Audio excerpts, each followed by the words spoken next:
There's some sports grounds near our place, 3 soccer fields, and they're just empty, abandoned. It's like there's advertising signs in the bush, and there's, the grass has been mowed and it's beautiful and green, and obviously the winter rains have worked well, but the place just feels empty. And the couple of times we've been here, there's not a soul. It's abandoned. Makes me kind of sad, really.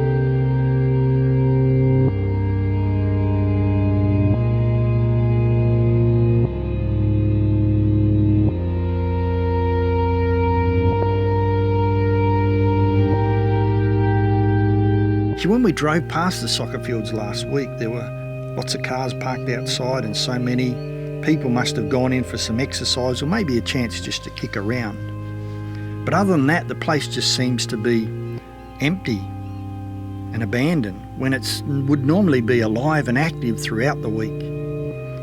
But it's been a year like that, a year that's been put on hold, and it's not always been our choice. For those of us in Melbourne who've been under house arrest for the last 3 months, it's a challenge because we're fiercely independent people these days. We like to think that we are anyway. We're individualistic. It's all about me. But Jesus was always the opposite. He was always about putting other people first. This COVID time, it's been interesting to see how other people cope with being denied their individual rights, and in essence, putting the greater good of others before their own. It isn't easy. I know I've struggled with that at times. And you can just feel alone and abandoned.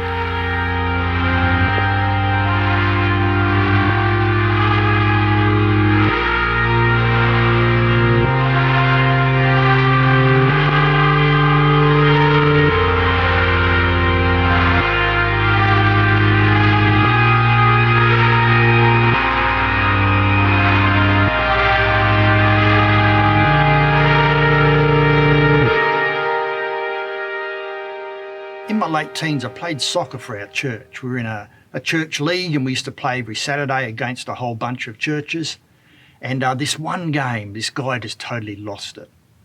Just had a complete and utter meltdown. I can't remember what happened, but there was pushing, there was shoving, there was yelling, there was language. It was a bit of everything. And then the unique thing was we found out he was the pastor of that church. So his team was embarrassed, and it was just an interesting situation. I was reading an article online, and it talked about the COVID meltdown. It's that meltdown that happens when you've been doing everything COVID correct. Staying at home, working from home, homeschooling, going to the shops with one person, just travelling your 5Ks, observing the lockdown rules, and then something small happens, something that's sometimes even totally insignificant, and there's this eruption. Just everything breaks loose, the COVID meltdown. We're allowed to lose it. We're allowed to melt down. I mean, that's just human nature. Things happen, things go wrong. But we always need to watch what we say and do in that situation.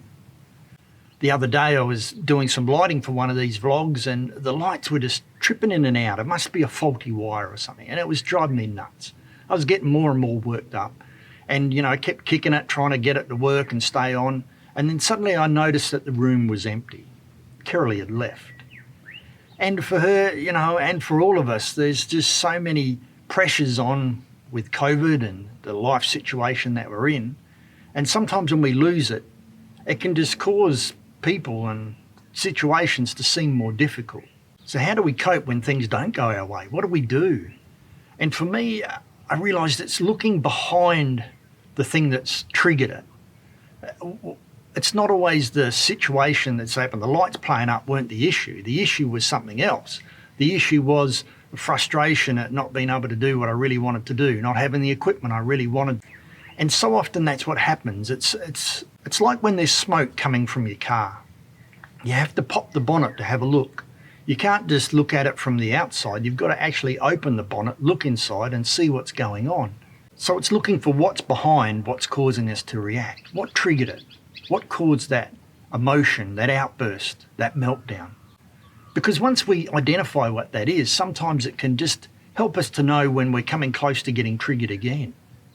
It can help us to put in plan ways to move through and to help ourselves. It can also be just the simple acknowledgement that, hey, we need to go easy on ourselves. We need to take some time off. We need to change what we're doing. We need to act in a different way. As Christ followers, we can also add prayer and scripture to that as well.